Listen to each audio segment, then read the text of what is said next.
But all right, gentlemen, let's move straight to our final conversation.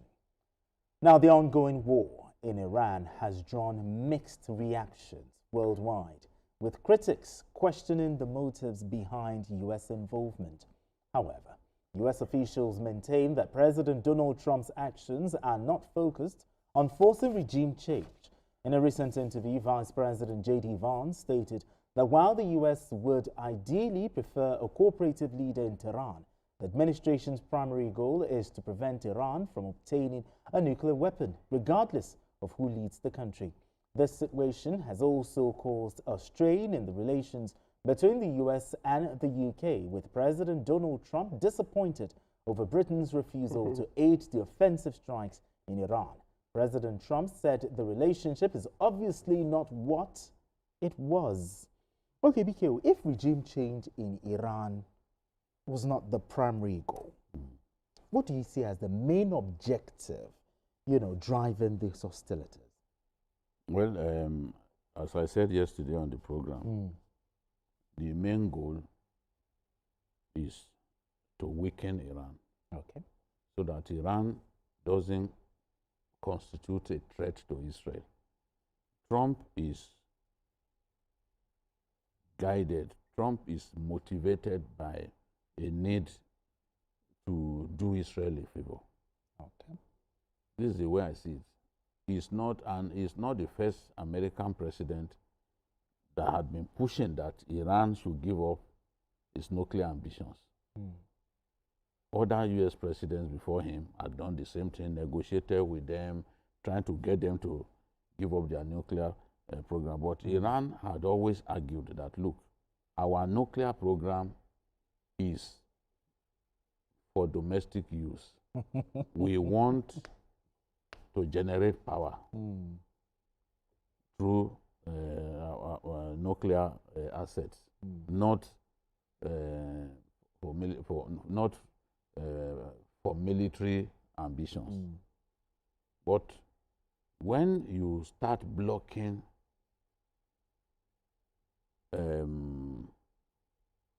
the regulators, the IEA or what are they called? Inspectors, the Atomic Agency, International Atomic Agency.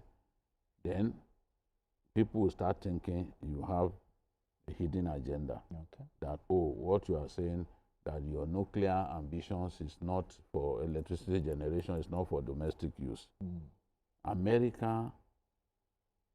Israel is America's #1 ally in the whole of the Middle East. Okay. They share intelligence together. The Jews are particularly good at inventions. There's no race as good as they are in inventions. And that's why they've won the Nobel Prize much more than anyone. Even agriculture, the drip irrigation technology, whereby tiny pipes supply water straight to the root of plants. It was an Israeli inventor that came up with it. It is what is publicly used. I mean, it's used all over the world now, the drip technology. So you are able to supply the roots, a crop, just the minimal water that it needs. And they can pass fertilizer, whether organic or chemical, through that channel, through those tiny pipelines. Some of them just like my finger, instead of just wetting, just giving them far more water than they need. A plant like tomato, for example, yes, tomato water constitutes composition. The bulk of tomato, a bulb of tomato, but tomato generally does not like water. Oh, okay. Yes, that's why even in wet season you don't get so much. Yes, they don't like water that much. So the Israelis see Iran as a threat, because once Iran acquires nuclear capability, you can no longer threaten it, because nuclear capability is for deterrence. And that was why when the Pakistanis, during the time of General Pervez Musharraf, got their own nuclear capability, it was massive jubilation across the country because they now know that their biggest rivals, the Indians, will no longer be in position to harass them because you think, this person has a nuclear capability, so let me just leave him alone. Because nobody who has it even wants to use it. You know, when you use it, we all die. Yes. So nobody wants to, especially the latest versions of nuclear weapons. You know, even atomic bomb is a little the H bomb less lenient. Less lenient than hydrogen bomb and the other one. So the goal was not originally regime change. That was the point I was trying to make to Mayor yesterday. The goal was stop the nuclear program because it will give them an edge militarily. They have more stocks of missiles than Israel. Their army is larger because they have population on their side, you know. So, and it's a much bigger country. So the capacity to mobilize troops, they have it. Much more than their Israeli counterpart. But the Israelis are good at getting their reservists to move in quickly, you know, and join the war. The Israelis have advantage in terms of the Air Force, you know, but ground troops, missile, supersonic missiles and all that can cause so much destruction. And Iran continues to use that against Israel, destroying homes. They may not kill as many people as the Israelis do when they launch their own attack, because their own attacks are precision-based. But they cause so much damage. They cause deaths as well. So that is that threat that they want to remove. That is the main goal, is that threat, which is what they've done with Iraq. They propped up Iraq, got Iraq to fight Iran. But the moment Saddam Hussein lost his head and began to even threaten his neighbors, and some of those neighbors are America's allies, like Kuwait, even went to invaded Kuwait, America had to do something about it. America mobilized people, countries, and they chased Saddam Hussein out of Kuwait. They didn't just chase him out of Kuwait, they made sure they made the country pay. Their stock of weapons, they reduced to the barest minimum, to the point that what Iraq has now is simply what is enough to defend itself. As an offensive force, Iraq was no longer a country of great value, which was what was done to Japan and Germany.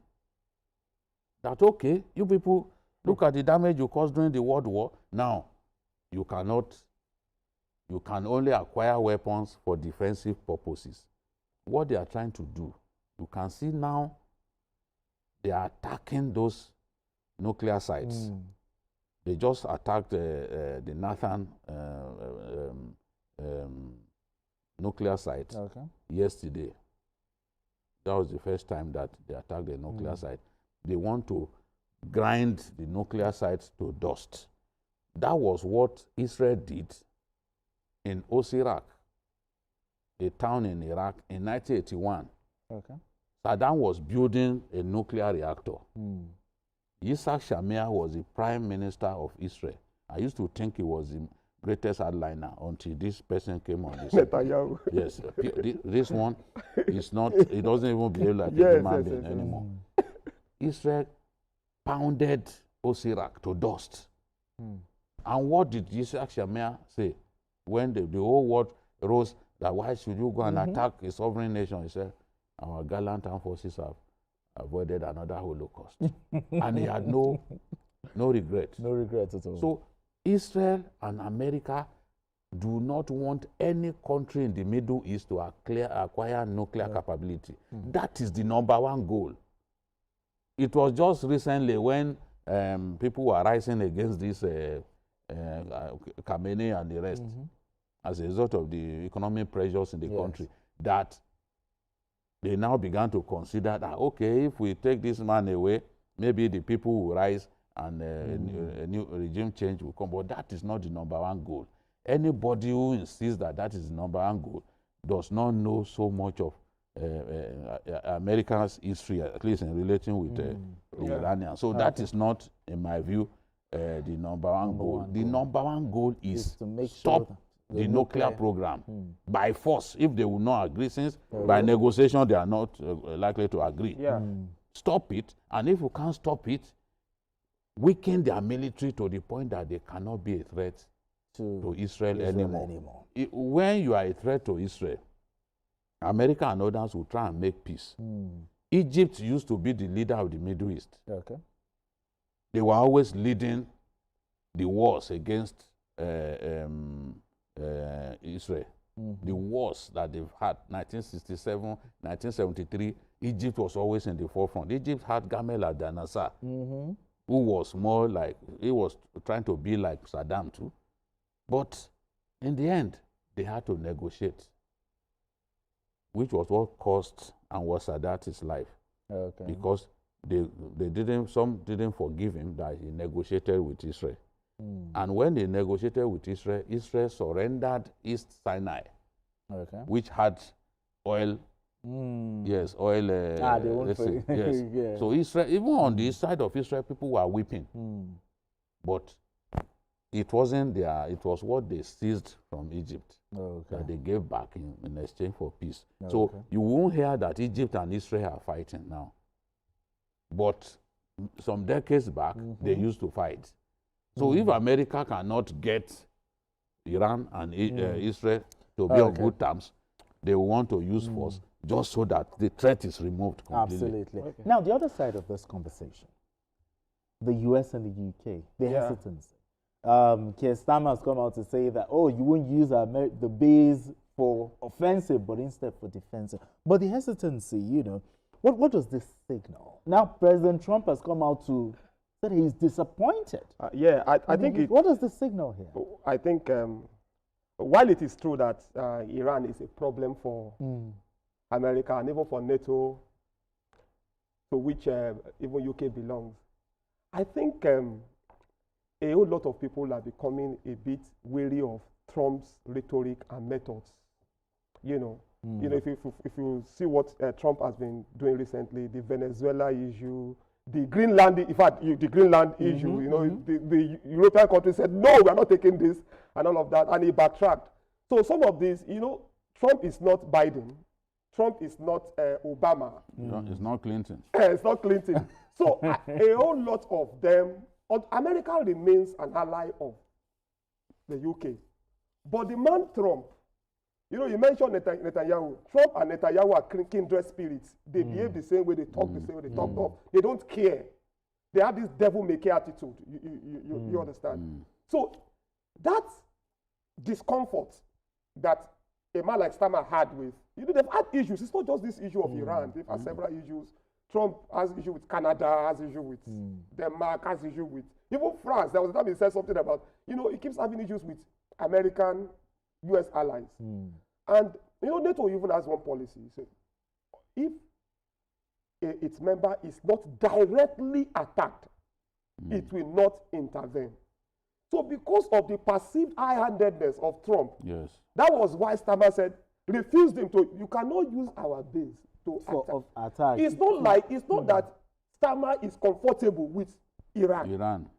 There's no Western power, there's no NATO member that wants Iran to be as relevant as it has been. Militarily. This is a country that has even refused to recognize Israel. Israel's right to exist as a nation.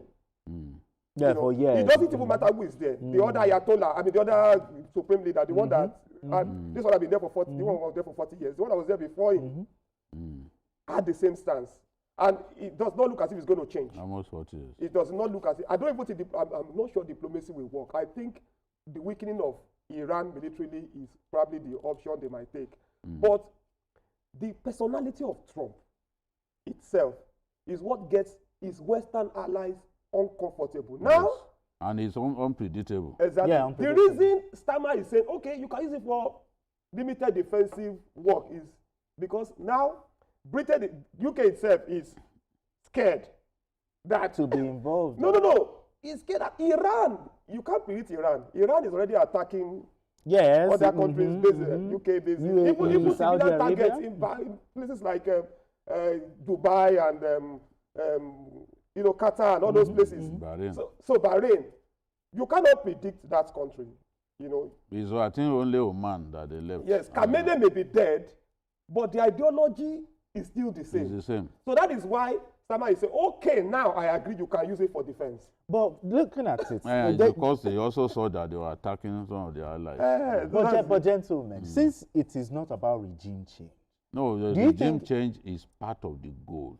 But the biggest goal is to stop that nuclear program. And that, if you see, whether it's Joe Biden or George W. Bush, they all wanted him to stop, Iran to stop. The nuclear thing is what they see as. So you don't think President Trump crossed the red line by taking out Khamenei? Well, you can even argue that it wasn't the one that, I think it was Israelis. It was Israelis that... So they provided intelligence to Israel, and Israel did it. The CIA got coordinates of his location, and Israel did the damage. Because all of these things are... I